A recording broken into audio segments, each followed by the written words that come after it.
Welcome back, folks. Tell you what, take a coin, go ahead, flip it. Now do it again. Now imagine, you're up to bat every time that coin lands on heads, you get a hit. Well, this softball season, Sophia Woodward has had a coin flip's chance every time she stepped up to the plate.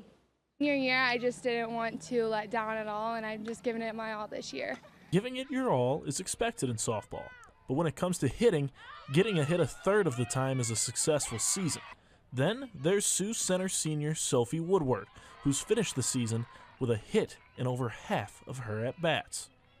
I think I just have a competitive mindset. I'm not going to lose this at bat, and I'm going to get on base so that my teammates can hit me around. The Warriors have had plenty of opportunities to bring Woodward around. The shortstop is batting .523 entering the postseason and has an on-base percentage of .584, causing her own teammates to change the way they think about the game. My on-deck mentality is so different because I know she's going to be on base. So even if there's 2 outs, even if there's 1 out, I know that I'm going to be next. And so it just changes the way that I think about things. Woodward has been solid in the field for the Warriors, posting a fielding percentage of .843.